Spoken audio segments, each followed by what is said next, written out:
A culpa principalmente é do Carpini, mas não só do Carpini, como normalmente acontece nos clubes de futebol, né? O técnico tem grande participação no sucesso e ele foi na semana decantada do início de trabalho, a vitória sobre o Corinthians em Itaquera e a vitória nos pênaltis sobre o Palmeiras em Belo Horizonte, o nome da semana, certo?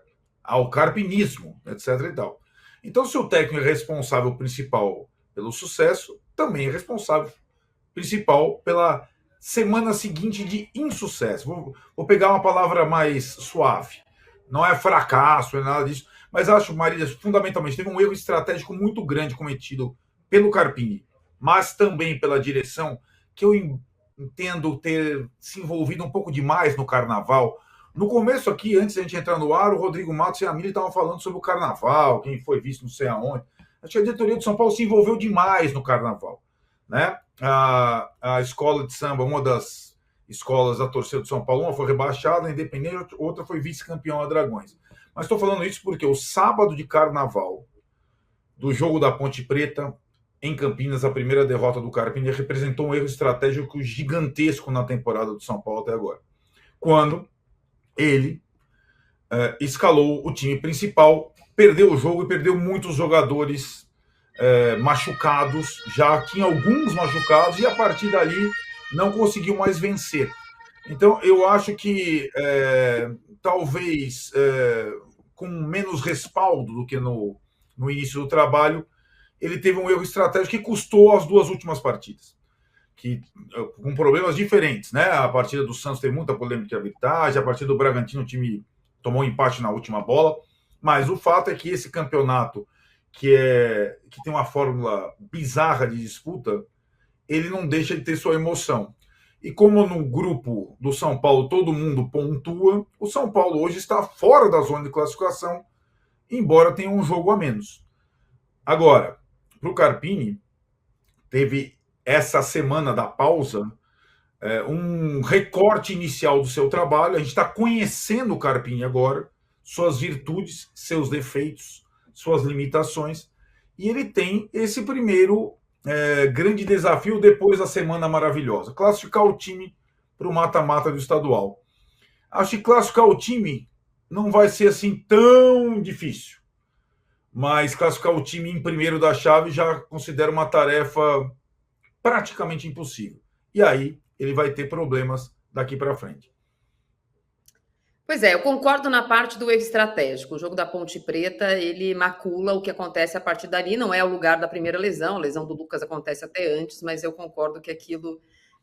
ele engatou a quinta, Mili, e aí o ponto que eu discordo um pouco do Arnaldo é que o São Paulo e o Carpini, eles têm objetivos diferentes no Campeonato Paulista. O Carpini faz o Campeonato Paulista aquilo que o Crespo fez pelo São Paulo lá em 2021. É a Copa do Mundo para ele. Ele ainda está sentando na cadeira de técnico, sabe, principal, não é o auxiliar. Ele está sentando ali, vendo se ele pode sentar onde já sentaram outros técnicos. Então, para ele, aquela semana maravilhosa, é claro que deu musculatura. Mas o Campeonato Paulista para ele é super importante. Talvez para o São Paulo e para a temporada que tem o São Paulo de novo na Libertadores, seja menos. E tá difícil dele emular aí as expectativas, porque ele engatou a quinta para tentar a melhor campanha na primeira fase e o jeito que o time dele joga e essa iniciativa fizeram o time ficar com muitos desfalques e nesse momento fora da zona de classificação. Você acha que é mais o jeito do Carpini ou mais as lesões? Quem tem mais culpa? Eu acho que é mais o jeito do. Não sei nem se é mais o jeito do Carpini. Eu acho que eu vou colocar de uma outra forma. O Carpini teve um começo de trabalho absurdamente em êxtase, né? Foi um êxtase para todo mundo. Foi êxtase para ele, para o torcedor, para a torcedora, para a diretoria. Alguma coisa que ninguém calculou. Ele estava sendo questionado se ele seguraria o peso da camisa do São Paulo. Ele chega e ganha de dois grandes rivais, né? E levanta uma taça. Ninguém imaginou, né? A gente até falava antes, será que ele consegue? Assim, talvez não. Como que você sai disso? Como que você sai de um êxtase? Você sai de um êxtase para a vida real, né? Para a vida como ela é. E a vida como ela é dura. Ela é dura ainda mais para um técnico tão novo com uma camisa tão pesada. Então agora eu acho que começou. Agora sim começa. Vamos estruturar um time, vamos montar um time. Eu concordo quando você disse que é mais importante para ele, Marília, porque é quando ele vai ter a chance de mostrar, né, num campeonato que é ganhável, né, a chance de mostrar o trabalho. E todo mundo se animou. Vamos lá, é nós, estamos aqui, agora vai. E não é bem assim. Agora ele começa a ter que montar um time, departamento médico, um jogo que não é tão. Como a gente vai levar esse jogo aqui? Não é tão. Eu não vou saber muito motivar, porque é um jogo que parece não tão importante quanto aqueles 2 que começaram o nosso trabalho.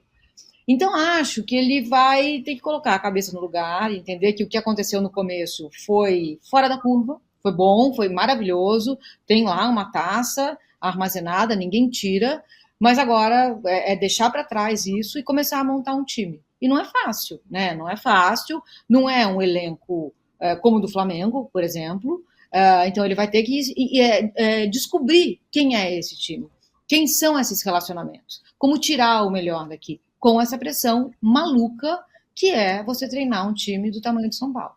Então agora começa mesmo a história do Carpini no São Paulo.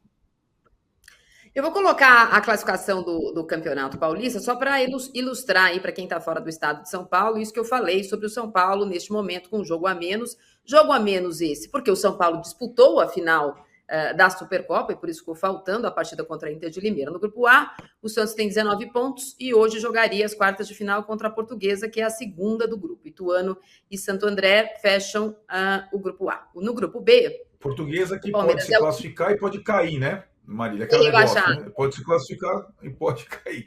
No limite. No limite.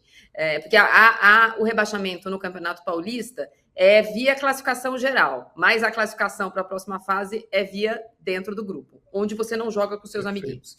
No Grupo B, o Palmeiras é o líder com 18 pontos, um jogo a menos também, falta o jogo da final da Supercopa. O Água Santa é o vice-líder com 14, a Ponte tem 13 e o Guarani tem 5.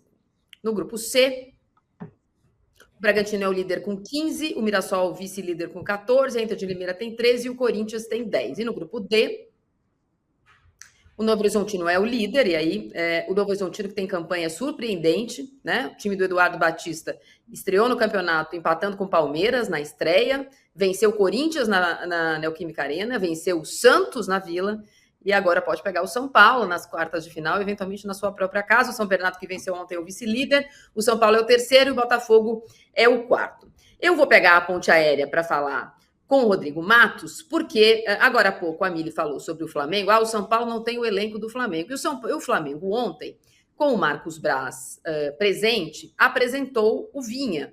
É uma contratação que foi difícil, né? Não foi tão fácil. Assim como a do De La Cruz, não foi exatamente queremos o Vinha chegou. Demorou um pouquinho, era um jogador pretendido, ele chegou, inclusive o Flamengo ainda estava na sua pré-temporada americana, e ontem ele foi apresentado.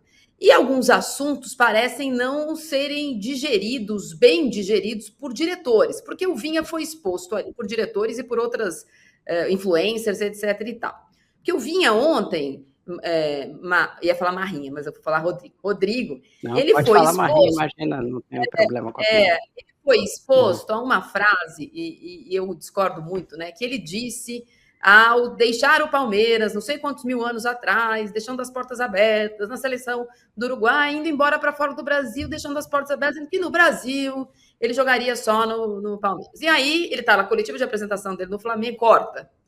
Coletiva de apresentação dele no Flamengo, e por que você falou que você só ia jogar no Palmeiras e você está aqui? Na minha opinião, ele foi mais perguntado para falar porque o Flamengo é maior do que o Palmeiras, exagerando, do que exatamente para ele dar uma satisfação da vida dele, como se ele tivesse uma sentença assinado uma sentença de que ele não poderia jogar.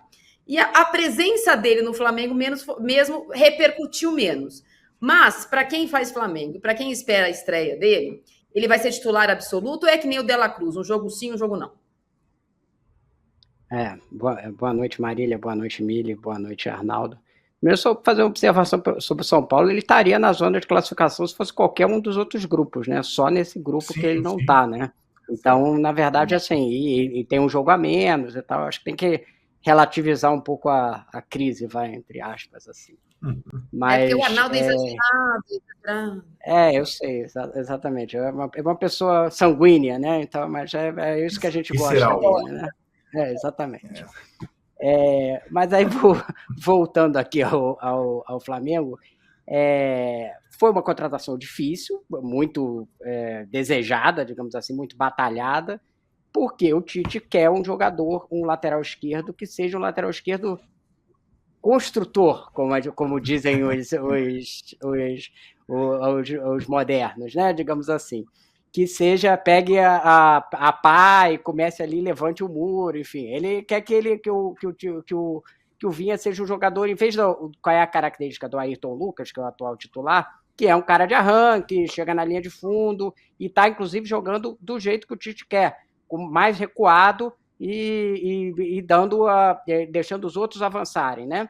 Então, e ele construindo ali um pouco por trás, entrando mais pelo meio, trocando de passe. E o Vinha tem mais essa característica do que o Ayrton Lucas. Assim como ele tem uma característica de jogar, às vezes, como se fosse quase um terceiro zagueiro, né? Quando o time avança, ele fica como se fosse um terceiro zagueiro. Então, eu acho que para o jeito que o Tite quer estar montando o Flamengo, o Vinha faz mais sentido do que o Ayrton Lucas. E é por isso que ele foi tão batalhado. Então, eu acho bem provável que ele se torne titular com o tempo, apesar do Ayrton ser um jogador que não está jogando mal, está jogando bem, mas ele tem uma característica diferente e a construção do time está sendo mais por uma característica do Vinha. Agora, em relação a essa pergunta do Palmeiras, nunca mais vai jogar no time, tá? Não sei se sincero, que essa das perguntas é meio culpa da gente, né? A imprensa faz essas perguntas inúteis, o cara dá uma resposta que, vamos ser sinceros, ele mesmo falou assim, eu falei porque queriam ouvir. E era verdade, o cara que perguntou queria ouvir aquilo. Assim como o cara que está perguntando lá do Flamengo quer ouvir que ele agora acha o máximo o Flamengo e tal. A pergunta é inútil e a resposta também passa a não ter grande utilidade. Exatamente. É isso. Não tem como você ter respostas úteis para perguntas inúteis. Então, enfim, é um pouco esse o aspecto. Eu acho que a gente precisa parar com esse negócio de perguntar se o cara vai voltar, se não vai voltar, aonde ele quer jogar no futuro. Deixa o cara seguir a carreira dele e onde ele entender que vai melhor, funciona, digamos assim. Eu acho que vai ser um jogador bem útil para o Flamengo.